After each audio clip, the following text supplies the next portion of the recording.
৩৫ বছর পর কাল অনুষ্ঠিত হতে যাচ্ছে রাজশাহী বিশ্ববিদ্যালয় কেন্দ্রীয় ছাত্র সংসদ রাকসু নির্বাচন। এরই মধ্যে ক্যাম্পাসে মোতায়েন হয়েছে পুলিশ, র্যাব ও বিজিবি। ভোট গ্রহণ সুষ্ঠু করতে চলছে চূড়ান্ত প্রস্তুতি।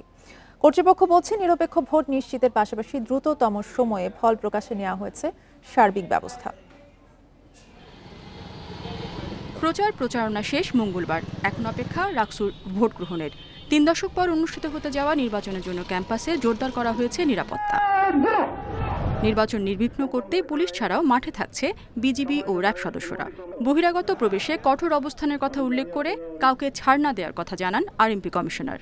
পুলিশ হেডকোয়ার্টারের থেকে চাহিদা দিয়ে আমরা আরো 1000 ফোর্স বাইরে থেকে এনেছি, বিভিন্ন জেলা থেকে এনেছি। আমরা এখানে আমাদের আর্ম পুলিশ ব্যাটালিয়ন আছে।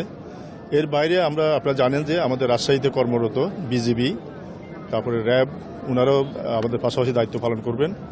আইন শৃঙ্খলা অবনতির আমরা আশঙ্কা করছি না, তারপরেও যদি কোনো মহল চেষ্টা করে আমরা কিন্তু সেটাকে কঠোরভাবে আমরা ব্যবস্থা নিব। জাল ভোট প্রতিরোধে শিক্ষার্থীদের ইউনিক কার্ড যাচাই সহ বিভিন্ন ব্যবস্থা নেওয়ার কথা জানিয়েছে নির্বাচন কমিশন। প্রতিটি কেন্দ্রে থাকবে সিসিটিভির নজরদারি। নির্বাচন প্রক্রিয়ার প্রতিটি কার্যক্রম সিসিটিভি ক্যামেরার আওতায় থাকবে এবং স্বচ্ছ ব্যালট বাক্স ব্যবহার করা হবে।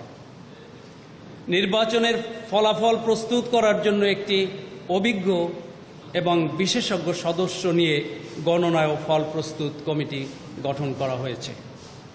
আমরা প্রত্যাশা করি সকল প্রার্থী, সমর্থক ও ভোটারগণ নির্বাচনের নিয়মাবলী মেনে চলবেন।